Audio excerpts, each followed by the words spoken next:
Bonjour, bonsoir, chers jeunes. Il y a quelques jours, j'ai publié un certain nombre de vidéos portant sur des messages relatifs à l'élection qui aura lieu en octobre.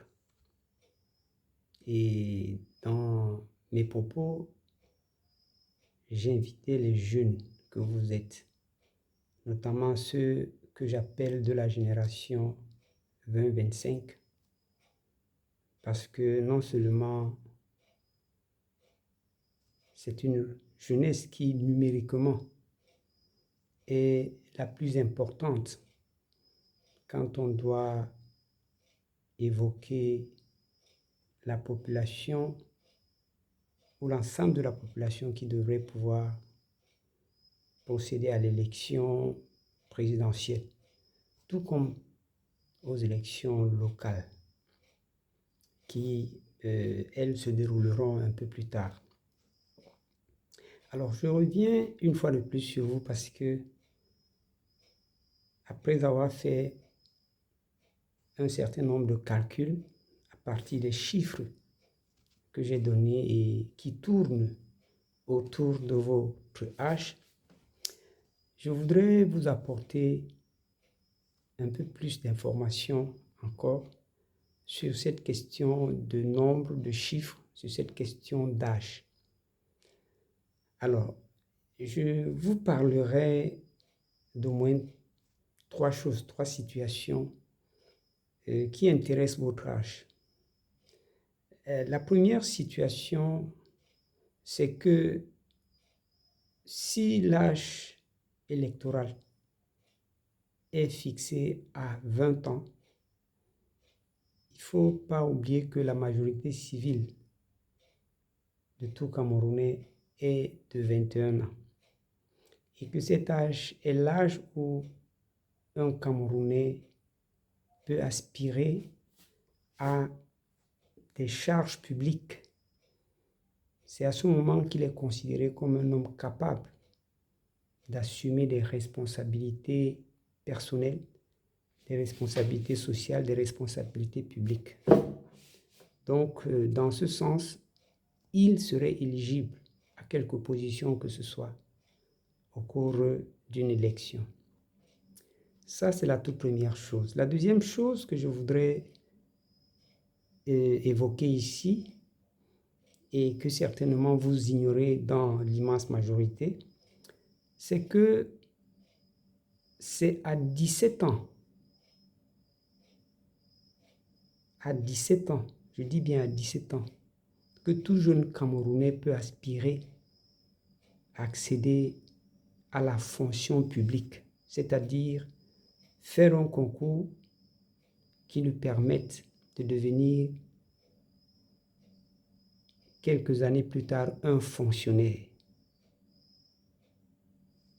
Et d'ailleurs, dans l'armée camerounaise, cela est très souvent récurrent parce que nous voyons des jeunes gens qui rentrent dans l'armée à 17, 18, 19 ans et en sortent gradés selon qu'ils ont pu évoluer, n'est-ce pas, dans leur service.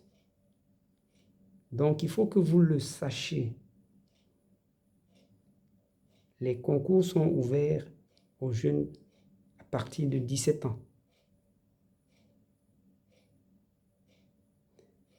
La troisième chose que je voudrais ici évoquer se réfère à l'aspect académique.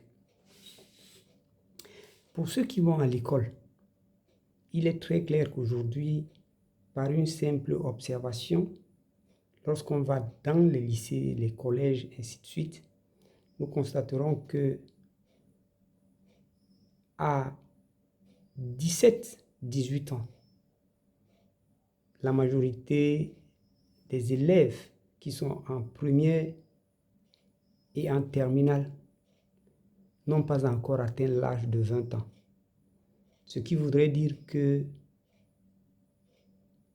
à cet âge déjà, c'est-à-dire à moins de 20 ans, les jeunes gens qui atteignent les classes de première et de terminale sont des jeunes gens qui sont matures, qui ont la capacité de réfléchir comme des personnes matures, des personnes qui sont prêtes à assumer des responsabilités.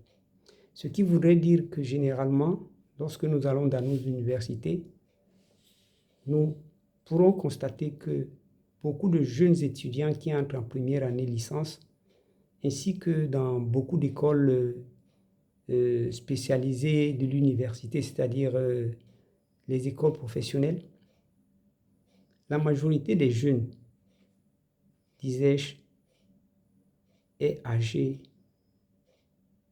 de 17, 18, 19 ans et 20 ans. Rares aujourd'hui sont ceux qui ont atteint l'âge de 21, 22 ans. Et ça, c'est vérifiable. Et ce fait est une indication, il faut le savoir, que les étudiants à l'université, à l'âge de 17, 18, 19 ans, sont des personnes qui sont déjà capables, qui sont aptes, n'est-ce pas, à faire valoir leurs valeurs, à faire valoir ce qu'ils sont. En d'autres temps, à 18, 19 ans, il y avait des jeunes étudiants qui étaient déjà des répétiteurs, qui étaient des enseignants dans les collèges, ici et là. Et d'ailleurs, aujourd'hui, il y a de nombreux jeunes qui, en étant à l'université à l'âge de 20, 21 ans, parfois ceux qui sont les plus âgés, 22 ans, donnent des cours, travaillent ici et là pour gagner leur pain. Ce qui voudrait dire, en somme, que entre l'âge de 20 et 21 ans, beaucoup de jeunes gens sont déjà titulaires d'une licence. Si ce n'est que les plus précoces sont déjà des ingénieurs, disposent déjà d'un master 2 ou pour les plus lents d'un master 1. Éventuellement aussi en raison des retards administratifs que nous pouvons constater dans les universités. Sachez donc pour cela que votre futur, ce n'est pas parce qu'on vous a donné du travail, parce qu'on vous a servi tout à table, mais votre futur dépend de vous. Et à ces âges que je viens d'évoquer là, au niveau de ces âges, se situe le moment de prendre ses responsabilités.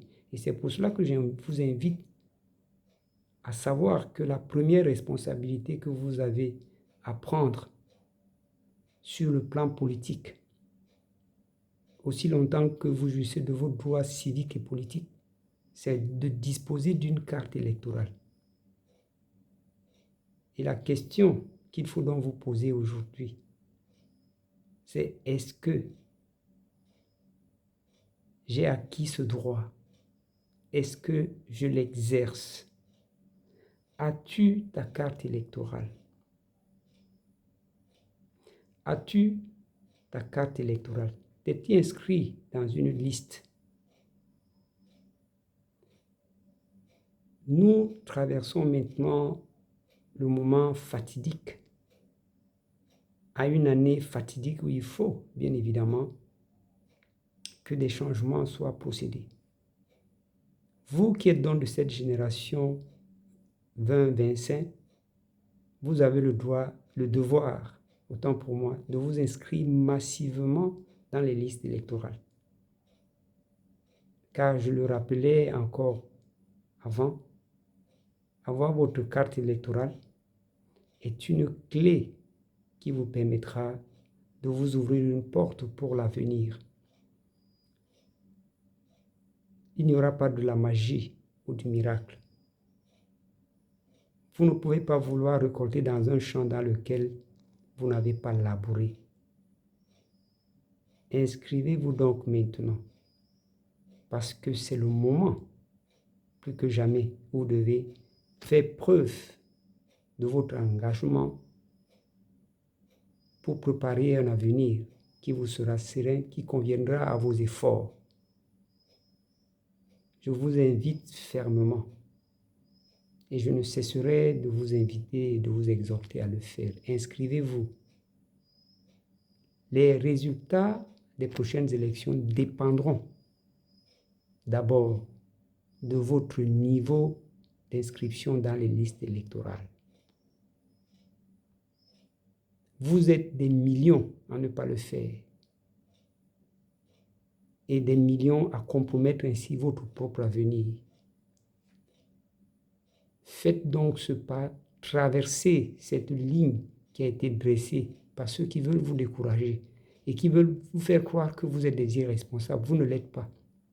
Inscrivez-vous, car la victoire, car le changement que vous espérez ne se produira qu'à partir du moment où vous êtes inscrit sur les listes électorales, avant même que le vote ne se produise.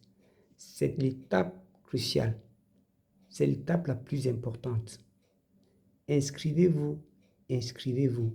Et c'est ainsi que vous aurez participé à la révolution franche, à une révolution qui permettra de tracer la voie pour votre avenir. Je suis convaincu que mon message ne tombera pas dans les oreilles des sourds, que vous réagirez positivement du nord au sud, de l'est à l'ouest, que vous vous inscrirez et que cela donnera à nous, mais aussi à vous-même, les indications, les premières indications de ce que le changement que vous voulez aura lieu.